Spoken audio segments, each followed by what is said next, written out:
Bismillahirrahmanirrahim. Assalamualaikum warahmatullahi wabarakatuh. Alhamdulillahilladzi an'ama alaina wa hadana ila dinil Islam. Asyhadu an la ilaha illallah wahdahu la syarika lah wa asyhadu anna Muhammadan abduhu wa rasuluh. Rabbi syrah li sadri wa yassir li amri wahlul 'uqdatam min lisani yafqahu qawli.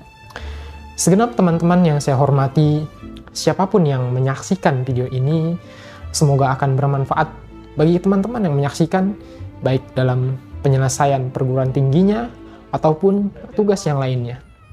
Nah, dalam video kali ini, saya akan memberitahukan kepada teman-teman bahwa dalam bimbingan konseling ada teknik tertentu atau metode-metode tertentu yang dilakukan oleh seorang konselor terhadap klien atau konselinya. Nah, dalam pemaparan video kali ini, saya akan memberikan bagaimana cara kita attending atau pembukaan kita kepada seorang klien. Bagaimana kita ketika klien baru masuk, kita menghadapi klien, kemudian bagaimana cara kita responding atau cara kita merespon pembicaraan terhadap klien. Jadi dua teknik yang akan diberikan pada video ini. Yang pertama attending dan yang kedua adalah responding. Seperti apa videonya? Teman-teman boleh saksikan, dan sekali lagi semoga bisa bermanfaat untuk teman-teman semua yang menyaksikan. Silahkan disaksikan setelah tayangan ini. Tafadhol. Assalamualaikum. Waalaikumsalam warahmatullahi. Oke, boleh silahkan sini. Oke. Boleh silahkan duduk, Kak. Alhamdulillah. Pak.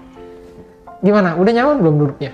Sudah, Pak. Udah nyaman ya? Nggak perlu dirubah-rubah kiri kanan. Alhamdulillah. Sebelumnya saya berhadapan dengan siapa pada hari ini? Saya Aldi. Oh, alhamdulillah Mas Aldi. Mas Aldi nama panjangnya siapa? Saya Aldi Rahman Untoro. Ardi Rahman Untoro, Masya Allah, nama yang luar biasa itu. Berarti panggilannya Mas Aldi ya? Ya. Oke, baik, Mas Aldi ya dengan share ini. Saya panggil Mas nggak apa-apa? Boleh. Boleh ya, nyaman dengan sebutan saya Mas, saya panggil Mas ya. Oke, Mas Aldi, perkenalkan sebelumnya, saya Suryanto. Itu nama panjang saya Suryanto. Mas Aldi bisa menyebut saya dengan kata Surya, atau manggil saya Surya. Nah, itu terserah, Mas Aldi mau memanggil saya dengan nama saya, boleh memanggil saya Pak, Kak, atau Mas juga, Mas Surya. Gitu ya Mas Aldi ya? Iya, Pak. Saya Surya. Nah, sebelumnya Mas Aldi kesini bawa kendaraan sendiri? Iya, saya bawa. Oh, bawa kendaraan sendiri? Bawa. Perjalanannya gimana? Lancar kah? Apa ada macet-macet? Ada sedikit macet. Sedikit macet ya? Ya, itulah namanya tantangan di jalan, alhamdulillah. Di mana rumahnya Mas Aldi? Saya di Ciledug, Ciledug. Ciledug. Tepatnya di Jalan Tanah 100 Ujung. Jalan Tanah 100. Ya. Oh, Masya Allah, Jalan Tanah 100 ya. Oke, daerah Ciledug berarti ya. Ya, berarti tidak terlalu jauh lah dari tempat ini ya Mas Aldi ya. Iya, betul. Nah, Mas Aldi tahu tempat ini dari siapa Mas Aldi? Saya dari teman, dikasih tahu teman. Oh, dikasih tahu teman tempat ini. Iya, iya, iya. Dan sebelumnya Mas Aldi udah tahu belum konseling itu apa? Saya tahu sedikit. Oh, dari temannya kah? Iya. Udah tahu.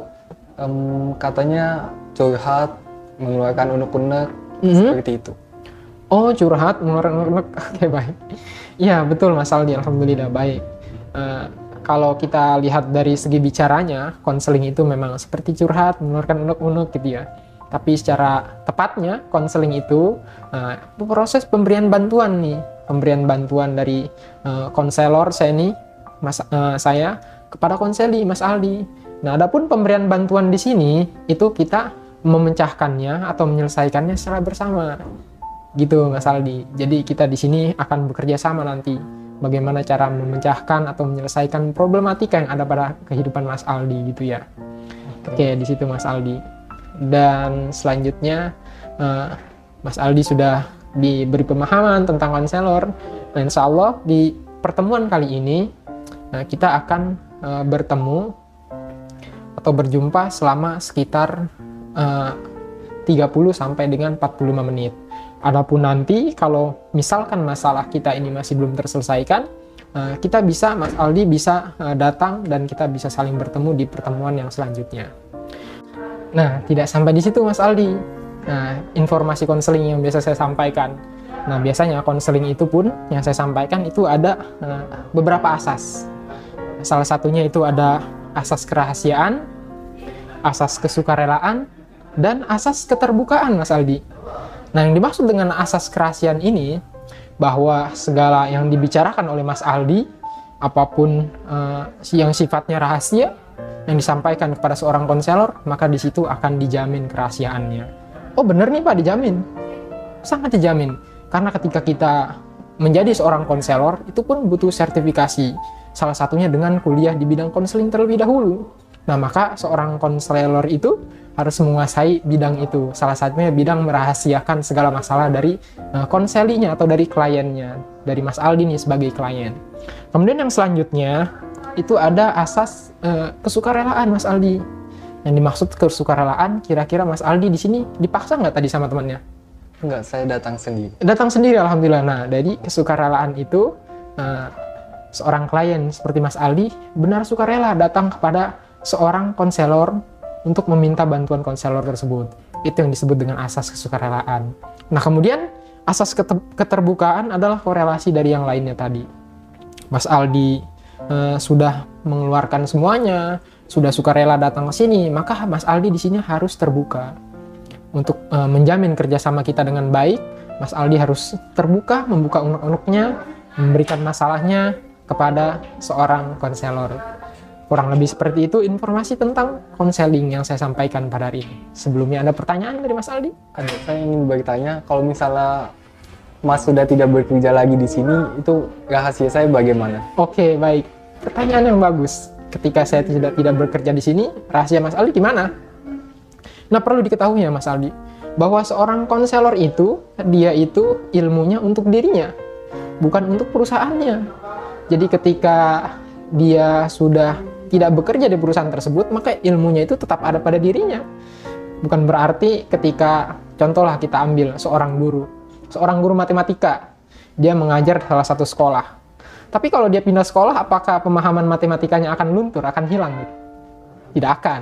Begitupun dengan seorang konselor, ketika dia sudah paham asas kerahasiaan, sampai manapun dia tetap menjaga profesionalismenya selama menjadi seorang konselor. Jadi gitu Mas Aldi. Oke Mas, saya paham. Ya, jadi tidak akan ada kekhawatiran, terutama tentang menjaga rahasia. Ada lagi pertanyaan yang lain Mas Aldi?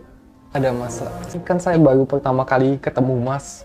Bagaimana saya bisa terbuka mengenai masalah saya kepada Mas? Oke, baik. Kita kan baru pertama kali ketemu ya. Nah ya, adalah rasa-rasa ragu gitu ya.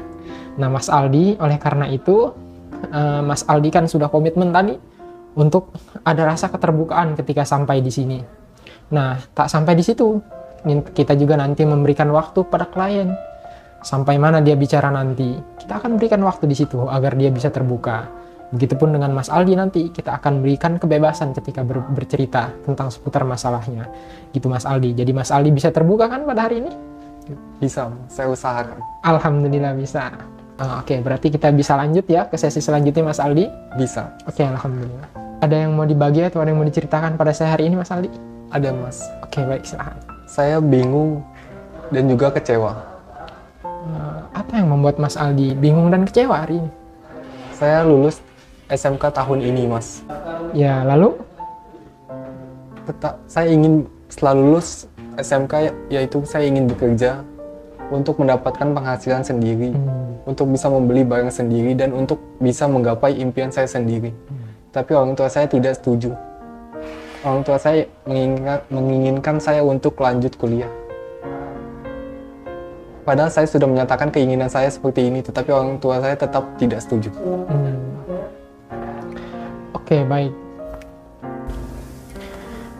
Mas Aldi sudah mau menceritakan masalahnya pada hari ini. Itu sebuah langkah yang bagus. Adapun tadi Mas Aldi menyatakan bahwa Mas Aldi sudah lulus SMK pada tahun ini, Mas Aldi ingin langsung bekerja agar bisa membeli barang dan memberi sesuatu yang diinginkan tanpa meminta kepada orang tua. Tapi tidak disetujui oleh orang tua Mas Aldi karena inginnya orang tua Mas Aldi kuliah pada hari ini. Iya betul Mas, itu yang membuat saya bingung dan kecewa. Oke, saya memahami Mas Aldi. Kadang kita bisa merasa kecewa jika kita memiliki gagasan yang baik, namun tidak disetujui oleh orang. Apalagi ini yang tidak menyetujui adalah orang tua kita sendiri. Saya memahami itu. Nah, setelah Mas Aldi tidak disetujui oleh orang tua Mas Aldi, Kemudian apa yang dilakukan selanjutnya oleh Mas Aldi? Semenjak kejadian itu, saya memilih untuk main dengan teman saya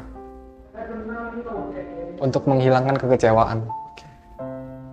Padahal saya bekerja untuk kemandirian saya. Saya ingin membeli barang sesuai keinginan saya, tanpa harus minta ke orang tua. Lagi pula kalau minta ke orang tua, pasti selalu tidak dikasih. Oke, baik. Jadi Mas Aldi ketika merasa kecewa dengan orang tuanya, Mas Aldi memilih bermain sama temannya untuk menghilangkan kekecewaan itu. Seperti itu. Oke, baik. Dari Mas Aldi sendiri, apa situasi yang Mas Aldi harapkan untuk kedua orang tuanya? Saya ingin orang tua lebih mendengarkan dan memahami saya. Saya ingin orang tua saya tidak memaksakan kehendaknya kepada saya. Oke, baik. Alhamdulillah seperti itu, teman-teman, pemaparan bagaimana kita melihat percakapan tadi seorang konselor dan seorang klien atau konseli dari konselor tersebut. Nah, semoga apa yang disaksikan oleh teman-teman tadi bisa menambah wawasan serta bisa menambah pengetahuan teman-teman seputar responding dan attending. Nah, perlu diketahui teman-teman bahwa proses konseling tadi hanya pada tahapan attending dan juga responding, tidak sampai ke personalizing atau tahap pemecahan masalah dalam proses konseling. Adapun tahap personalizing bisa disaksikan di video-video nanti. Saya akhiri sampai di sini kawan-kawan. Adapun ada kesalahan dalam video ini ataupun dari diri saya sendiri, saya mohon dimaafkan. Khairukum khairun nas, bahwa sebaik-baiknya manusia adalah manusia yang bermanfaat bagi manusia yang lainnya. Wabila taufiq wal hidayah, wallahu muwaffiq ila aqwamit thoriq. Assalamualaikum warahmatullahi wabarakatuh.